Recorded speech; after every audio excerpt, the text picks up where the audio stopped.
Hello students, आप सभी का हमारे यूट्यूब चैनल पे एक बार फिर से स्वागत है। मैं हूं कुमार राजू। आज की क्लास हम लोग जे एडवांस सीरीज में नेक्स्ट प्रॉब्लम डिस्कस करने वाले हैं, जो कि रे ऑप्टिक्स का है। आइए हम लोग पहले सवाल पढ़ते हैं। सब क्वेश्चन में क्या गिवन है। A ray of light is incident on the surface of a sphere of refractive index √7/2। Other half of the sphere is silver. After refraction, it is reflected and then refracted out of the sphere again such that the total deviation is minimum। हाँ, ध्यान दीजिएगा इस पे, इस line पे total deviation क्या बोला हुआ है क्वेश्चन में। जो टोटल डेविएशन है वो मिनिमम है।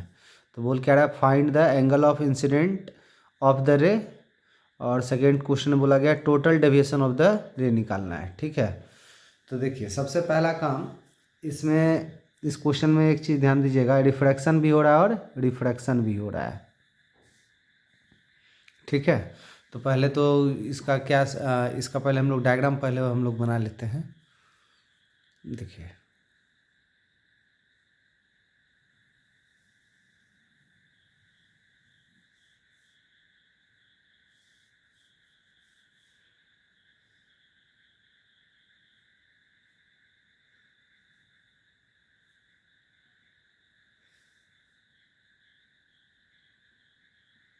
ये इसका सेंटर हम लोग मान लिए। ठीक है, तो यहाँ से रे आया, यहाँ पे हम लोग क्या करते हैं, एक नॉर्मल ड्रॉ कर लेते हैं।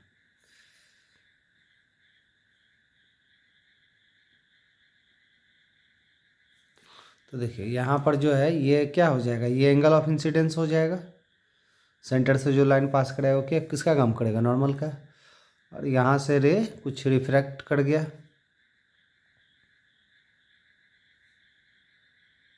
तो यहाँ से हम मान लेते कुछ रे इस तरीके से रिफ्रैक्शन हो गया।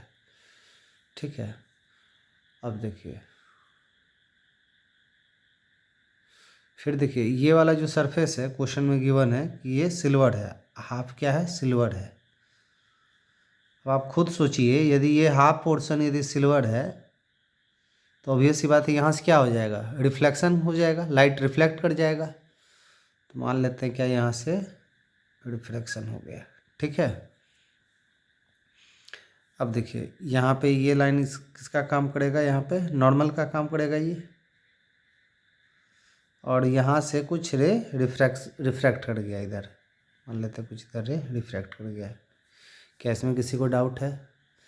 अच्छा, अब देखिए यहाँ पे ये वाला एंगल आई हुआ है, ये वाला एंगल ऑफ इंसिडेंस है, तो ये वाला एंगल क्या हो जाएगा, ये एंगल ऑफ रिफ्रैक्शन हो जाएगा। अब देखिए यदि ये एंगल आर है तो आप एक चीज़ नोटिस कीजिए कि ऑब्वियस सी बात है ये वाला डिस्टेंस ये वाला डिस्टेंस सेम है, तो ये एंगल भी कितना हो जाएगा, आर हो जाएगा। क्या इसमें किसी को डाउट है, ज़रा सा भी, थोड़ा सा भी? अब यहाँ से लॉ ऑफ रिफ्लेक्शन से क्या बोल सकते हैं कि यदि ये एंगल ऑफ इंसिडेंस आई है तो ये एंगल ऑफ रिफ्लेक्शन होगा, जो कि क्या होगा, बराबर होगा। तो ये भी आर हो गया। तो सिमिलरली ये वाला भी एंगल भी कितना हो जाएगा, सिमिलरली ये एंगल भी आर हो जाएगा। क्या इसमें किसी को डाउट है? अच्छा, अब देखिए हम लोग डेविएशन देखने के लिए बेसिक, पहले बेसिक बात को समझ लेते हैं। डेविएशन जब भी देखना होगा हम लोगों को, तो डेविएशन हम लोग क्या करेंगे, किसी भी पॉइंट पे यदि डेविएशन देखना है तो हम लोग क्या करेंगे, इंसिडेंस रे को एक्सटेंड कर देंगे और उस पर बैठ के रिफ्रैक्टेड या रिफ्लेक्टेड रे की ओर रोटेट कर जाएंगे। ठीक है, तो जैसे कि देखिए यहाँ पे ये वाला जो पहला जो रिफ्रैक्शन हुआ है, तो देखिए इंसिडेंस रे को एक्सटेंड किया यहाँ पे, इस पे बैठ जाना है और ये इस रे की तरफ जो रिफ्रैक्टेड रे घूम जाना है।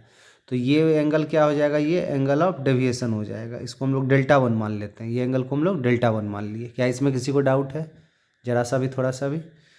अच्छा, अब देखिए यहाँ पे यदि बात करें, अब सिमिलरली इस पॉइंट पे यदि बात करें यहाँ पर, तो इंसिडेंस रे को देखिए यहाँ पे एक्सटेंड किए हम लोग डॉट डॉट लाइन से, है ना।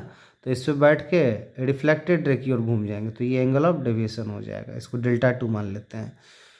तो सिमिलरली यहाँ पर भी जो इंसिडेंस रे है, ये इंसिडेंस रे इस पे बैठ के इधर घूम जाना है रिफ्रैक्टेड रे की ओर, तो ये एंगल ऑफ डेविएशन हो जाएगा। इसको हम डेल्टा 3 मान लिए। क्या इसमें किसी को डाउट है, कोई दिक्कत वाली बात? अच्छा, अब देखिए ये एंगल आर है, तो ऑब्वियस सी बात है ये वाला एंगल क्या हो जाएगा, आई, ये वाला टोटल एंगल। और ये आर है तो ये वाला एंगल क्या होगा, ये एंगल आर होगा। क्या इसमें किसी को डाउट है, ज़रा सा भी, थोड़ा सा भी? अच्छा, तो अब एक काम करते हैं, हम लोग डेविएशन हम लोग लिख लेते हैं पहले हम लोग। देखिए यदि डेविएशन लिखेंगे तो सबसे पहले डेल्टा वन क्या हो जाएगा, बोलिए सब लोग। डेल्टा वन कितना हो जाएगा? तो देखिए, तो यहाँ पे डेविएशन कितना हो जाएगा, ये वाला एंगल आई है तो ये टोटल एंगल देखिए आई होगा। ये टोटल एंगल आई है, ये डेल्टा वन है, ये एंगल आर है, तो डेल्टा वन का वैल्यू क्या हो जाएगा, आई माइनस आर हो जाएगा। कितना हो जाएगा, आई माइनस आर। क्या इसमें किसी को डाउट है? और ये भी क्लॉकवाइज है, ये भी क्या है, क्लॉकवाइज है। क्या इसमें किसी को डाउट है, ज़रा सा भी, थोड़ा सा भी? सिमिलरली डेल्टा टू का बात कर लेते हैं हम लोग। तो डेल्टा टू जो होगा, डेल्टा टू क्या हो जाएगा बताइए। इंसिडेंस रे को एक्सटेंड किए हैं, ये देखिए ये टोटल एंगल कितना होगा 180 यानी पाई, और ये एंगल दोनों टू आर हो गया ये, तो कितना लिख सकते हैं, pi minus two r, pi minus two r. ठीक है, अब ये नोटिस कीजिए, ये भी डायरेक्शन क्या है, क्लॉकवाइज, ये भी क्लॉकवाइज है। अब सिमिलरली हम लोग डेल्टा थ्री का बात कर लेते हैं। तो डेल्टा थ्री क्या हो गया, देखिए ये टोटल एंगल कितना है, आई है, और ये वाला एंगल आर है, तो डेल्टा थ्री कितना हो जाएगा, आई माइनस आर। और ये भी, इसका भी डायरेक्शन क्लॉकवाइज है, तीनों का डायरेक्शन क्लॉकवाइज है, तो हम लोग नेट डेविएशन क्या बोल सकते हैं। तो ऑब्वियस सी बात है, जो नेट डेविएशन होगा सबका सम हो जाएगा। तो इसको हम क्या लिख सकते हैं, two times i minus r plus pi minus two r. क्या इसमें किसी को डाउट है, जरा सा भी, थोड़ा सा भी? तो ये हम लोग क्या किए, नेट डेविएशन सब तो क्लॉकवाइज ही है, तो हम लोग नेट डेविएशन में क्या होगा, सब ऐड हो जाएगा, है ना। और नेट डेविएशन क्लॉकवाइज होगा, कोई दिक्कत? अब यहाँ पे आप क्वेश्चन पे थोड़ा सा ध्यान दीजिएगा। क्वेश्चन में क्या बोला था, टोटल डेविएशन देखिए मिनिमम है, टोटल डेविएशन क्या है, मिनिमम है। अब आप नोटिस कीजिए, ये डेल्टा किसका फंक्शन है, यहाँ पे जो डेल्टा है ये डेल्टा किसका फंक्शन है, वेरिएबल कौन हो गया। यानी देखिए यहाँ पर हम लोग आई ना, हम लोग माने हैं, तो वेरिएबल एक्चुअली में यहाँ पे आई है, तो यानी इसका मतलब फॉर, क्या बोल सकते हैं, फॉर डेल्टा मिनिमम, तो हम लोग क्या बोलेंगे, delta D delta by d आई, इसको हम लोग क्या कर देंगे, जीरो कर देंगे मिनिमम वैल्यू के लिए। तो अब इसको हम लोग डिफ्रेंशिएट कर लेते हैं आई के रिस्पेक्ट में, तो हो गया टू आई मतलब कितना हो गया, टू माइनस आई, ये देखिए कितना हो जाएगा, माइनस टू आर। बोलिए कोई दिक्कत? अब आप एक चीज़ नोटिस कीजिए, यहाँ पे ये माइनस टू आर है, यहाँ पर भी माइनस टू आर, तो माइनस फोर आर हो गया। तो फोर आर का कितना हो जाएगा आई के रिस्पेक्ट में, डी आर बाई डी आई। क्या इसमें किसी को डाउट है? अच्छा, अब कौन सा टर्म बचा, पाई, पाई कांस्टेंट हो गया, तो कांस्टेंट का क्या हो गया, जीरो, इक्वल टू हम लोग क्या लिख देंगे, जीरो। तो यहाँ से देखिए हम लोग क्या लिख सकते हैं, D R upon D i का वैल्यू कितना हो जाएगा, 1/2 लिख सकते हैं। क्या इसमें किसी को डाउट है, ज़रा सा भी, थोड़ा सा भी? तो ये हम लोग किसका वैल्यू निकाल लिए, हम लोग d r by d i का वैल्यू निकाल लिए। अच्छा, अब देखिए आगे हम लोग फर्दर हम लोग आगे प्रोसीड करें। अब देखिए इस वाले पॉइंट पे आप नोटिस कीजिए, जहाँ पे एंटर किया है ये वाला पॉइंट, इसको हम लोग कुछ मान लेते हैं, पॉइंट पी मान लेते हैं, इसको पॉइंट क्यू मान लेते हैं। तो पॉइंट पी पे यदि आप नोटिस कीजिए, ऑब्जर्व कीजिए, यहाँ पे स्नेल्स लॉ अप्लाई कर देते हैं हम लोग। तो यदि हम लोग स्नेल्स लॉ जब अप्लाई करेंगे, तो आप खुद देखिए स्नेल्स लॉ अप्लाई करेंगे तो क्या लिखेंगे, बोलिए, mu one sine i equal to mu two sine r. तो यहाँ एयर से इस वाले मीडियम में गया है, इसका रिफ्रैक्टिव इंडेक्स म्यू, और इसका रिफ्रैक्टिव इंडेक्स क्वेश्चन में √7/2 दिया हुआ है क्वेश्चन में। ठीक है, तो आइए स्नेल्स लॉ अप्लाई करते हैं। तो स्नेल्स लॉ यदि हम लोग अप्लाई यदि करेंगे तो देखिए क्या लिखेंगे, 1 इंटू साइन आई बराबर म्यू टू क्या मान लेते हैं, म्यू मान लिए अभी हम, इंटू साइन आर। क्या इसमें किसी को डाउट है? यहाँ से हम लोग क्या बोल सकते हैं, यहाँ से साइन आर इक्वल टू क्या लिख सकते हैं, sine r equal to sine i upon mu लिख सकते हैं। कोई दिक्कत इसमें, किसी को कोई डाउट? अच्छा, अब इस वाले इक्वेशन को जरा ध्यान से देखिए, इसको हम लोग डिफ्रेंशिएट कर देते हैं। ठीक है, आई के रिस्पेक्ट में साइन आई का डिफ्रेंशिएशन क्या हो जाएगा, cos i is equal to, अब क्यों डिफ्रेंशिएट कर रहे हैं आपको भी समझ में आ जाएगा, कॉस साइन आई का डिफ्रेंशिएशन कॉस आई हो गया, है ना। और आई के रिस्पेक्ट में कर रहे हैं हम लोग, म्यू तो कांस्टेंट बैठा रहेगा, इधर कितना हो जाएगा, साइन आर का डिफ्रेंशिएशन कॉस आर, ये हम लोग आई के रिस्पेक्ट में कर रहे हैं, तो फिर से क्या लिखेंगे, d r by d i. तो देखिए आप नोटिस आप कर रहे होंगे कि d r by d i हम लोग निकाल चुके हैं, 1/2 है कि नहीं। तो अब देखिए, अब हम लोग क्या करते हैं, यहाँ से कॉस आई, यहाँ पे कॉस है ये, cos i is equal to mu cos r और इंटू क्या लिख सकते हैं 1/2 लिख सकते हैं। ये dr/di का वैल्यू निकाले थे 1/2, यहाँ पे पुट कर दिए इसका वैल्यू। कोई दिक्कत है इसमें? अच्छा, अब इसको मल्टीप्लाई कर देते, इधर कितना हो जाएगा 2 cos i is equal to इधर कितना लिखेंगे म्यू कॉस आर। क्या इसमें किसी को डाउट है? कोई दिक्कत वाली बात? दोनों साइड स्क्वायर कर देते हैं तो कितना हो जाएगा 4 cos square i is equal to mu square, इधर हो जाएगा cos स्क्वायर आर। कोई दिक्कत? यहाँ से काम और कर लेते हैं 4 cos स्क्वायर आई म्यू स्क्वायर, cos स्क्वायर को क्या लिख सकते हैं 1 माइनस साइन स्क्वायर आर लिख सकते हैं। कोई दिक्कत है इसमें? अब देखिए 4 cos square i is equal to, इसको देखिए हम लोग क्या लिख सकते हैं अब यहाँ पे नोटिस कीजिए साइन स्क्वायर आर, यहाँ पे ध्यान दीजिएगा साइन आर का वैल्यू क्या निकाले थे साइन आई अपॉन म्यू निकाले थे, तो यहाँ पर यदि स्क्वायर है यहाँ इसका वैल्यू पुट कर दीजिए तो क्या लिखेंगे 1 minus sine square I by mu square. अब म्यू स्क्वायर से मल्टीप्लाई भी कर देते हैं तो यहाँ पर टर्म क्या बचेगा बोलिए म्यू स्क्वायर और माइनस क्या बचेगा बाय म्यू स्क्वायर कट जाएगा तो यहाँ क्या आएगा साइन स्क्वायर आर। तो एक काम करते हैं फिर से साइन स्क्वायर आर का वैल्यू भी पुट कर देते हैं, कॉस के टर्म में लिख लेते हैं 1 माइनस कॉस स्क्वायर आई। क्या इसमें किसी को डाउट है? यहाँ पे हम एक स्टेप डायरेक्ट कर दिए हैं, कोई दिक्कत? ठीक है। अच्छा, अब देखिए इधर इसको और थोड़ा फर्दर और सिंप्लीफाई करें तो 4 cos square i is equal to इधर हो गया कितना म्यू स्क्वायर -1 और ये हो गया प्लस cos स्क्वायर आई। अब देखिए ये cos स्क्वायर आई को उधर भेजिए तो कितना हो जाएगा 3 cos स्क्वायर आई हो जाएगा इज इक्वल टू इधर कितना आ गया म्यू स्क्वायर -1। तो यानी इसका मतलब हम लोग क्या बोल सकते हैं cos square i 3 cos square i equal to, अच्छा म्यू का वैल्यू देखिए क्वेश्चन में दिया हुआ है √7/2, तो इसका स्क्वायर कीजिए कितना हो जाएगा 7/4, तो 7/4 आप -1 कीजिए 7/4 -1 3/4 हो जाएगा।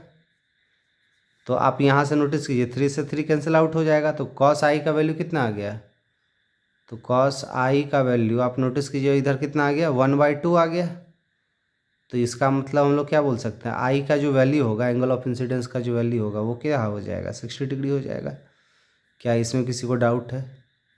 कोई दिक्कत? तो देखिए ये हम लोग का एंगल ऑफ इंसिडेंस निकल गया है, ठीक है। तो देखिए यहाँ पे आप ध्यान से देखिए ये पहला वाला पार्ट हम लोग का सॉल्व हो गया the angle of incidence of the रे। तो ये देखिए हम लोग का एंगल ऑफ इंसिडेंस निकल गया, आई जो है 60 डिग्री आ गया। क्या यहाँ तक किसी को डाउट है जरा सा भी थोड़ा सा भी? अब देखिए सेकेंड पार्ट में क्या बोला था नेट डेविएशन पूछा था है ना, तो आइए हम लोग फर्दर नेट डेविएशन का बात कर लेते हैं हम लोग। आइए नेट डेविएशन का बात करते हैं हम लोग। तो देखिए नेट डेविएशन हम लोग यहाँ पे निकाले हुए थे, तो डेल्टा नेट जो होगा कितना हो जाएगा 2i का मतलब कितना हो गया 120, फिर प्लस पाई मतलब कितना हो गया 2i माइनस 4r है ना, तो हम इसको पाई को लिख दिए 180 और ये -2r -4r अच्छा 4r। अब देखिए r का वैल्यू तो निकाले, अच्छा r चाहिए ना हमको,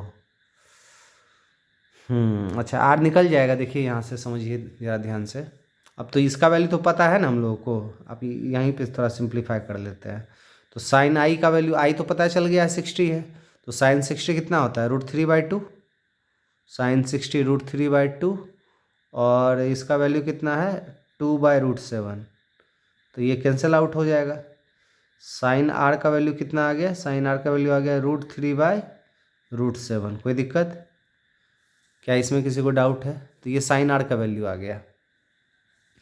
और क्वेश्चन में देखिए ये 41 डिग्री दिया हुआ √7/√3। देखिए यहाँ पे ध्यान दीजिए क्वेश्चन में ये इन्फॉर्मेशन दिया हुआ था साइन 41 का वैल्यू √3/7 गिवन था। तो यहाँ पर देखिए ये वैल्यू वही आ रहा है, तो आर का वैल्यू यहाँ से क्या बोल सकते हैं, यहाँ से हम लोग आर का वैल्यू क्या बोल सकते हैं 41 डिग्री बोल सकते हैं। क्या इसमें किसी को डाउट है? तो आर भी निकल गया, यहाँ पर कितना आ गया 4r, 4 × r हो गया 41 डिग्री। कोई दिक्कत? तो देखिए ये कितना हो जाएगा बताइए, ये हो गया 120 डिग्री और प्लस 180 डिग्री और ये हो गया कितना 164 डिग्री। तो 120 आई ये 16 हो जाएगा। तो यानी कितना हो गया 120 और इधर हो गया 16 यानी 136 हो जाएगा। 136 डिग्री किधर क्लॉकवाइज। क्या इसमें किसी को डाउट है? तो ये हम लोग का सेकेंड पार्ट में ये पूछा था नेट डिवीएशन। तो यहाँ देखिए नेट डिवीएशन कितना आ जाएगा 136 डिग्री। क्या इसमें किसी को डाउट है ज़रा सा भी थोड़ा सा भी? तो ये इस प्रॉब्लम का सॉल्यूशन है। ठीक है। किसी को कहीं पे कोई डाउट हो या किसी भी कोई पॉइंट में आपको दिक्कत हो तो आप कमेंट ज़रूर कीजिए।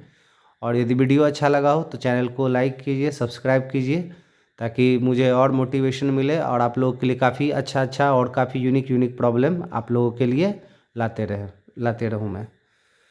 Thank you.